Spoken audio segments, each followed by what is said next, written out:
So you're a tenant, right?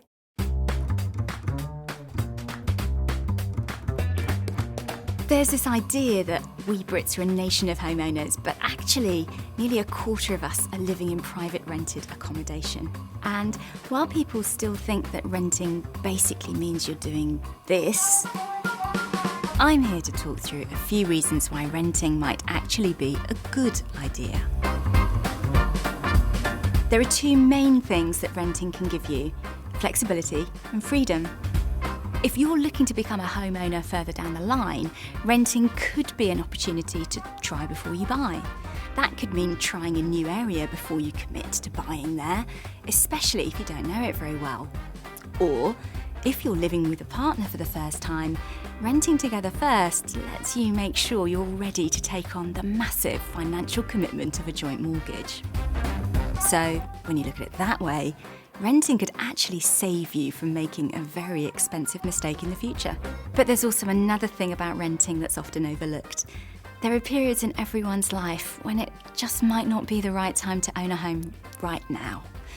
If you're just starting out on the career ladder, for example, you might not be ready to put down roots in a particular place just yet. And that's absolutely understandable, which is why renting might be an option until you decide what you want to do.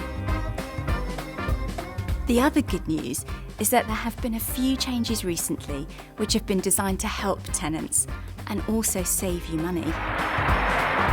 As of June 2019, you'll no longer be subject to a rental agreement that insists you pay large sums up front.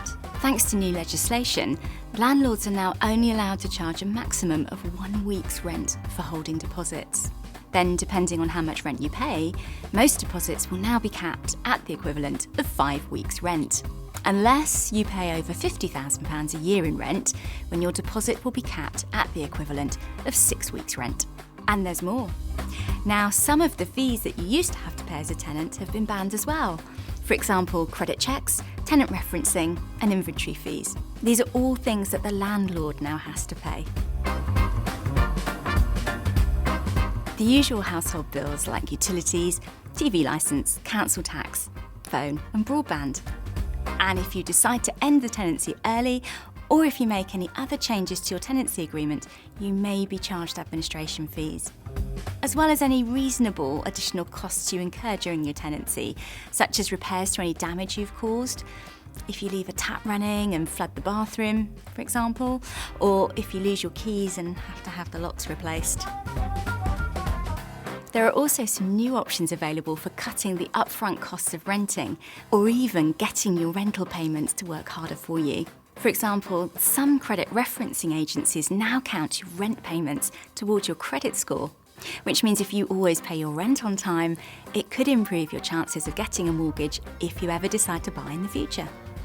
And there are some new schemes that offer you the chance to avoid paying a lump sum as a deposit altogether by purchasing a specific insurance policy upfront instead. Which means your cash isn't tied up in someone else's bank account. Plus, it's far less money for you to find before you move in.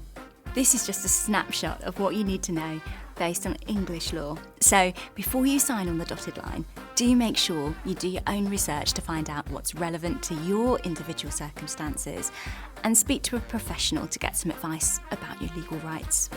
Happy renting!